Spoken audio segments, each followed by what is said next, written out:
Great. So our next question is a lot about scholarships. So we know that financial aid is a big factor in a lot of people Yeah. when they go to college. So when and where should we start looking for scholarships? So, I I don't think a lot of kids know this, but you can start looking for scholarships really early in your high school career, as early as ninth grade. Oh, And a lot of students don't start looking for scholarships until 11th and 12th grades. The first place I would start for 12th graders would be go to your guidance counselor's office in your high school, and see what's available in your local area, right? mm, That being said, there is a great guy out there, by the name of Ben Kaplan, and you can Google him. Um, he, many, many years ago, ended up at Harvard, and before going to Harvard, had earned $90,000 or something in scholarship money. And he had initially, the story goes that he had initially started the process of looking at the whole college process from the perspective of an athlete. He was a tennis player, apparently had an injury, and suddenly thought, oh my God, I had sort of depended on playing D1 sports for, scholarship money and the opportunity to go to a great college. And he was in a place where suddenly he had to start looking for scholarships. I think he searched for and applied to every possible scholarship he could find, and ended up at the end of the day basically going to Harvard for what was almost for free. And he's written a book, and I think there have been many iterations of the book since, but he is a scholarship coach, and you can get on, to his website, which I believe is called City of College Dreams. All right, so you can check it out. And I think he runs sort of online workshops, there are videos, and he will sort of guide you through the process. He's a great speaker. The story is really inspirational and empowering, and I think he's got workshops and worksheets and all kinds of things that will guide students through the process. He would be my go-to guy, right? And of course, there are all of those scholarship websites out there, FastWeb and all of them that you can go into. And basically, I would set up an account and I would start looking at all of the questions and answering the questionnaires and trying to align yourself to every single possible scholarship that you can possibly find. So there are scholarships out there for twins. There are scholarships out there for people who have, relationships to veterans. There are scholarships for tall people. There are scholarships for various different ethnicities. There are contests and opportunities like, I think Duct Tape, for example, gives you the opportunity to create a prom dress and a prom outfit out of duct tape, and they will, award the winner with monetary, gain that you can apply towards college. And then of course there are the schools themselves, right? You're interested in specific colleges, look up the various different scholarship opportunities, make sure you don't miss a deadline, go after the opportunity to write that extra essay. It's a lot of writing, but at the end of the day, even the $100 scholarships, the $500 scholarships do add up. And you would be surprised at how many hundreds of thousands of dollars worth of scholarship money are not actually claimed in a given year because kids just don't take the opportunity and don't end up applying. mm. So yeah, there are tons of opportunities. And I would start early. Awesome, thank you. Yeah. So kind of similar to the last question, but how does financial aid work? So there are different kinds of financial aid, right? So scholarships would be one form of financial aid that is earned, right? The other pieces of the financial aid puzzle are really around loans and grants.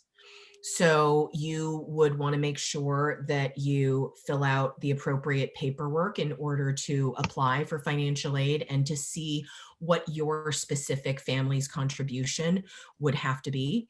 So the federal application for, the free application for federal student aid is FAFSA, F-A-F-S-A. I would get onto FAFSA.org and just take a look at all of the things that your parents need to compile in terms of tax returns and, and all of that information.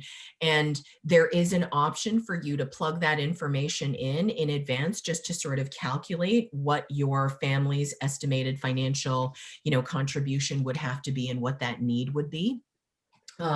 Remember, the need that the FAFSA determines is not necessarily the need that your parents might believe is the need that your family might have. Does that make sense? So they're usually two different numbers. And then there is also, for private schools, for your private colleges, there is the CSS profile, which you can access through College Board. And again, going through a lot of financial paperwork, and the CSS is a little more involved than the FAFSA. They'll ask you more specific questions. You'll get a sense of, what would be due you, if you will. And then that aid will come in the form of work study, grants, loans, all kinds of different options come together to create a financial aid package once a school starts to think about how they want to bring you into their fold and offer you the opportunity to come and make it as affordable as they possibly can. Mhm. That makes sense? Yeah. Yep, definitely. All right, so next one would be, I know that the college essay is can be very important for when you're applying. Do you have any like tips for that? So yeah, I mean, the college essay is a lot of what I do for a living, right? So I spend a lot of time working with students in trying really hard to bring out that story, right? And one of the things that I've noticed about working with students on the college essay in and of itself is that basically what they're asking you to do is take everything that you've learned in school from, say, 4th or 5th grade, right? Where suddenly, you're asked to write a certain way, and that certain way is usually objective. It's not personal, right? It's usually about analyzing something outside of yourself, right? And not turning your attention inward. And you guys are probably of a generation that is slightly different from the generation I grew up in that you are out there with yourselves in social media, but you don't do that internal, like, narrative focused journaling that I did. Like, I had a diary, and until I was probably almost 30 years old and ready to get married, like, I would journal almost every day. Right? That's not something that I know my children do. Like, my children would be like, what? You want me to sit and write into a notebook? That's not happening, right? But they will post on social media and share of themselves. So I think one of the hardest things is when I sit with a student or a group of students and say, okay, you know how you were taught never to say I in an essay, not to use contractions, not to sound like yourself, not to dig deep and share your experiences because none of that mattered during school. Well, suddenly you get to senior year or just before senior year, and they ask you to throw all of that out the window. And suddenly you have to write something deeply personal. You have to capture your own voice. You have to dig deep and analyze an experience that is yours, right? And that's a really daunting task for a lot of students. So the process by which I usually have students start thinking about the college essay is, my big question is always, okay, you have this opportunity to write the major motion picture of your life, right? So think about what story and what message you want to convey to the college about who you are and what your experience has been like and how that experience has made you into the person you are today. And I want you to imagine, because you only have 650 words to do this in, right? I want you to imagine what your opening scene is, because every good movie has a great opening scene.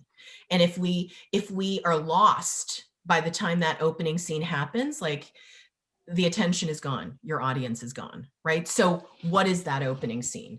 That opening scene can be dialogue. That opening scene can be the sensation of somebody running. That opening scene can be almost anything.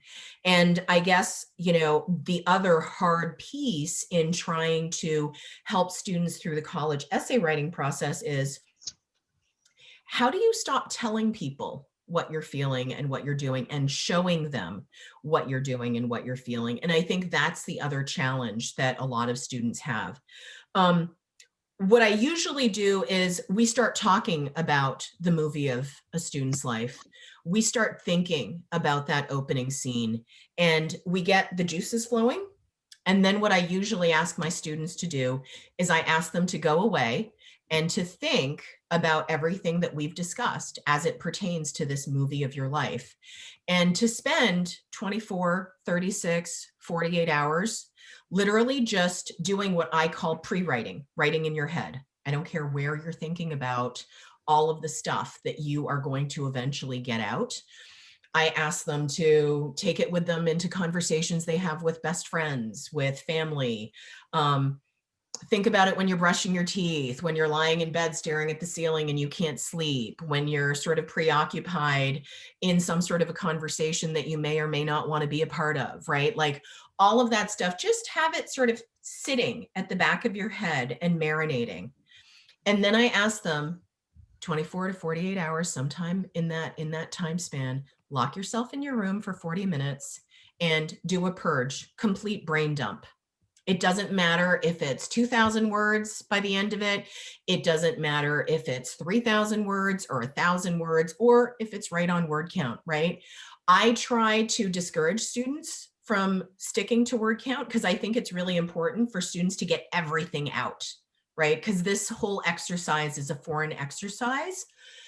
And then I ask them to come back to the table, and then we start taking a look at what these students have come up with in their brain dump. And you will start seeing patterns in your story, and you will start seeing pieces of dialogue that you really like, that you want to preserve.